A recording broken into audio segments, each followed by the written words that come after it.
Hello and welcome to the next edition of the Hewlett-Packard Enterprise Voice of the Customer podcast series. I'm Dana Gardner, Principal Analyst at Inter Arbor Solutions, your host and moderator for this ongoing discussion on IT innovation and how it's making an impact on people's lives. Our next digital business transformation case study examines how Canadian nonprofit SOCAN faced digital disruption and fought back with a successful storage modernizing journey. We'll learn how adopting storage innovation allows for faster responses to end-user needs and opens the door to new business opportunities. Here to describe how SOCAN gained a new competitive capability for its digital music business, we're joined by Trevor Jackson, Director of IT and Infrastructure for SOCAN, the Society of Composers, Authors, and Music Publishers of Canada, based in Toronto. Welcome, Trevor. Hi, thank you for having me. We're glad you're here.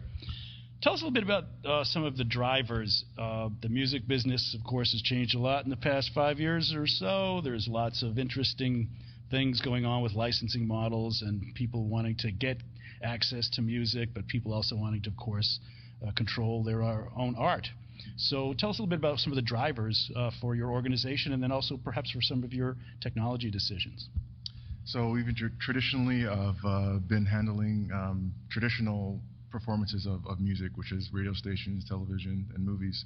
And over the last, I would say, 10 to 15 years or so, of course, with the advent of YouTube and Pandora on Spotify and those digital streaming services, Netflix as well, we're seeing a huge increase in the amount or the volumes of data that we're having to digest and analyze as an organization. And what function do you serve? For those who might not familiar with your organization or the type of organization, tell us the role you play in the music and content industries. Okay, so in a very high level, what we do is we license the use of music in Canada. What that means is we allow businesses through the use of licensing to ethically play any type of music they want within their environment. So whether or not that's a bar or a restaurant or a television station or a radio station. So what we do is we collect the royalties on behalf of the creators of the music and then we redistribute that to them. We are a non-for-profit organization, so anything that we do not spend on the running of the business, which is the collecting and the processing and the payment of those royalties, goes all the way back to the creators and the publishers of the music. And when you talk about data, tell us about the type of data you collect in order to accomplish that mission. It's all kinds of data. It's for the most part, it's unstructured. We collect it from many different sources. Again, radio stations and television stations. And of course, YouTube again is another example. There isn't really one singular file type that we have. I mean, there are some standards, but one of the challenges that we have is we have to do data transformation, and to ensure that once we get the data, we can analyze it and it fits into our databases so that we can do the processing on the information. And what sort of data volumes are we talking about here? I had a conversation with someone the other night, and we're not talking about petabytes, but the thing about performance information is it's very granular. So, for example, YouTube, the files that they send to us may have billions of rows for all the performances that are played as they are going through their cycle through the month. Same thing with radio stations. Again, we don't contain any digital files or copies of music. It's all performance-related information. The song that was played and when it was played, right? And that's the type of information that we analyze. So metadata about what's been going on in terms of how these performances, these files have been used and played.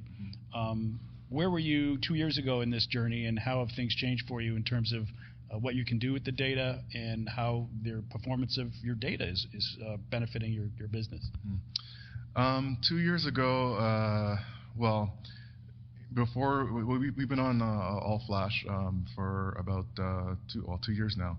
About 2.5 years ago, we realized that the SAN, or the storage area network that we did have, which was a traditional tiered storage array, it just didn't have the throughput or the IOPS to handle the explosive amount of data that we were seeing. Again, YouTube coming online and Spotify. And so we knew we had to do something about that. We had to increase our throughput, so to speak. And you're generating reports from this data at a certain frequency, or is there a streaming? How is the output in terms of performance requirements? Well, we ingest a lot of data from the data source providers. We have to analyze, what was played, and who owns who owns the works that were played, and then cross-correlate that with our database, right? And then ensure that the monies are paid out accordingly. Yeah. I guess I'm asking, are these reports for the generation of the money distributions done by hour, by day, by week? How frequently do you have to make that analysis? We do what we call a distribution, which is payment of royalties once a quarter. We typically do, when we're doing a payment on a distribution, it's typically on performances that occurred 9 months prior to the day of the distribution. Okay. So what did you do 2.5 years ago in terms of moving to flash and solid-state disk technologies? How did you integrate that into your existing infrastructure or create the infrastructure to accommodate that? And then what did you get for it? Well, when we started looking at another solution to improve our throughput, we actually started looking at another tiered storage array. I came to discover about 2 years ago, and I saw the presentation on the all-flash that they were talking about, the benefits of all-flash for the price of spinning disk, which was, to me, very intriguing. What we did from that point on, I met with some of the HPE engineers, HP at the time, and had a deep dive discussion on how they were doing this magic that they were claiming, right? We had a really good discussion, and when I went back to Toronto, I also met with some HPE engineers in the Toronto office as well, and I had brought my technical team with us to do a bit of a deeper dive and just to kind of kick the tires to understand fully what they were proposing. We came away from that meeting very intrigued and very happy with what we saw. And then from then on, we made the leap to purchase the HPE storage. And, we've been having it running now for about 1 year and 8 months, 1 year and 9 months now. And it's been running very well for us, yeah. Well, what sort of metrics in terms of technology? So speeds and feeds, but also perhaps metrics in terms of business value and economics. Well, I mean, I don't want to get too much detail, but as an anecdote, we saw some of the processes that we were running, going from days to hours, just by putting it on all flash. And to us, that's huge. It's a huge improvement. Yeah.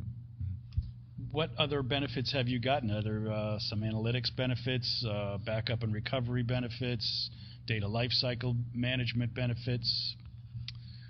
I would say from looking at it from an OpEx perspective, because of the IOPS that we have available to us, planning maintenance windows has actually been a lot easier for the team to work with. Before we would have to plan them akin to landing the space shuttle. We had to make sure that we weren't doing it during a certain time because it could affect the batch processes, and then of course we'd be late on our payments, our distributions. Because we have so many IOPS, on tap, we're able to do these maintenance windows actually within business hours, and the guys are happier because they have greater work-life balance, and I'm happier because I'm not having to pay the overtime hours, right? Sure. The other benefit that we saw as well was, of course, flash, it uses less power than spinning disk, and then because it's less power, less heat, less floor space, and of course speed is the #1 driving factor for a company to go all flash. Yeah. And in terms of automation, integration, load balancing, some of those other benefits that come with flash environments, were you able to maybe use some of your IT folks for other innovation projects rather than speeds and feeds projects? Yeah, I mean, when you're freeing up the staff from keeping the lights on, so to speak, it lends to them adding more value to the business. IT traditionally is it's a cost center, right? But anyhow, any way we can take those resources and take them off of the day-to-day mundane tasks and put them into projects, which is what we've been doing, we're able to add greater benefit to our members. Mm-hmm. And has your experience with flash and modernizing your storage prompted you to move towards other infrastructure modernization techniques, including virtualization, software-defined, composable infrastructure, maybe hyper-converged? Is this an endpoint for you, or maybe a starting point? Oh, absolutely not. I mean, it's IT. It's always changing. It's always transforming. And yeah, we are definitely looking at other technologies. Some of the big buzzwords out there, blockchain and machine learning and whatnot. These are things that we're looking at very closely as an organization. And we're hoping to leverage, what we know. We really know our business very well. We're hoping to leverage that knowledge with technology to further drive our business forward. Yeah, we're hearing a lot promising sort of vision these days about how machine learning can be brought to bear on things like data transformation and making that analysis, better, faster, cheaper. So that's pretty interesting stuff. Tell us a little bit about your business. Are you all now looking to extend what you do? Is the technology an enabler more than a cost center in some ways for your general SOCAN vision and mission? Well, absolutely. I mean, we're in the music business, but there's no way we can do what we do without technology. It's impossible. And we are constantly looking at ways that we can leverage what we have today, as well as what's out in the marketplace or coming down the pipe, to ensure that we can definitely add the value to our members, to ensure that they're paid and compensated for their hard work. And user experience and user quality of experience, those are top of mind for everybody these days. Absolutely, that's very true. Yeah. All right, well, great.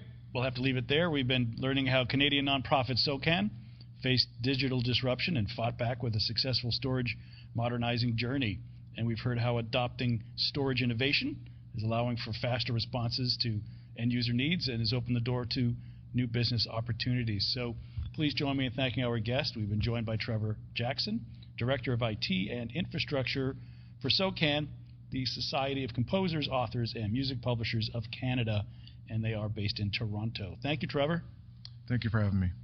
And I'd like to thank our audience as well for joining us for this Hewlett-Packard Enterprise Voice of the Customer podcast. I'm Dana Gardner, Principal Analyst at Inter Arbor Solutions, your host for this ongoing series of HPE-sponsored discussions. Thanks again for listening, and please come back next time.